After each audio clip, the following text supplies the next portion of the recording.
TV nine ಕೊಡ್ತೀನಿ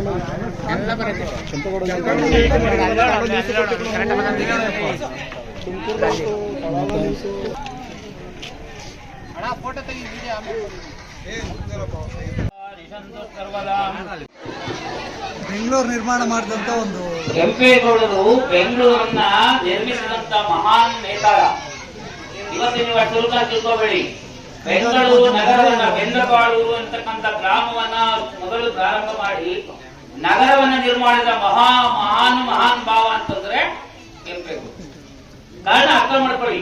ಇವತ್ತು ನಾವು ಯಾಕೆ ಅವ್ರನ್ನ ಅಷ್ಟೊಂದು ಹೊಗಳ್ತಾ ಇದೀವಿ, ಅವ್ರನ್ನ ಯಾಕೆ ಅಷ್ಟೊಂದು ಸ್ಮರಿಸ್ತಾ ಇದೀವಿ ಅಂದ್ರೆ ನಾವು ಸಹ ಇದ್ರಲ್ಲಿ ಕೆಂಪು ಪಟ್ಟಣ ಸೇರುವಂತ ಪಟ್ಟಣ ಸೇರಿದಾಗ ನಾವು ಅನ್ನ ಕೊಟ್ಟವರು ಕೆಂಪೇಗೌಡ. ನಮ್ಮ ನೇತಾರ ಇವತ್ತು ನಮ್ಮನ್ನು ಬೆಳೆಸಿ ನಾವು ನೀರು ಕುಡಿದು ಆ ಕೆಂಪೇಗೌಡ ನಗರದ ಬೆಂಗಳೂರು ನಗರದ ನೀರನ್ನು ಕುಡಿದಿದ್ದೀವಿ. ಬೆಂಗಳೂರು ನಗರದಲ್ಲಿ 10 ರೂಪಾಯಿ ಸಂಪಾದನೆ ಮಾಡಿದ್ದೀವಿ. ಬೆಂಗಳೂರು ನಗರದಲ್ಲಿ ಬದುಕಿ ಇವತ್ತು ಇಟ್ರಳ್ಳಿಯಲ್ಲಿ ಪ್ರಕಾಶಮಾನವಾಗಿದ್ದೀವಿ ಅಂದ್ರೆ ಅದಕ್ಕೆ ನೇತಾರರಾದಂತಹ ಕೆಂಪೇಗೌಡ ಸಾಕ್ಷಿ, ಬೇರೆ ಯಾರು ಅಲ್ಲ.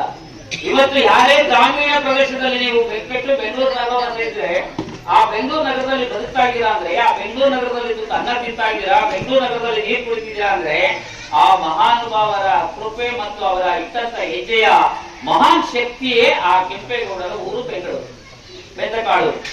ಅಂತಹ ನಿರ್ಣಯ ನಾವು ಅವರಿಗೆ ದೀನವಾಗಿ ಅಂತರಾತ್ಮ ಶುದ್ಧಿಯಾಗಿ ಅಂತರಾತ್ಮ ಪವಿತ್ರರಾಗಿ ನಾವು ಅವರಿಗೆ ಸೇವೆಯನ್ನು ಮಾಡ್ತಕ್ಕಂಥ ಒಂದು ದಿನ ಜಯಂತಿಯನ್ನು ನಡೆಸ್ತಕ್ಕಂಥ ಒಂದು ಶಕ್ತಿ ಅಂದ್ರೆ ಅವರಿಗೆ ನಾವು ಕೃತಜ್ಞಾಪೂರ್ವಕವಾಗಿ ನಡೆಸಬೇಕಾದಂತ ಒಂದು.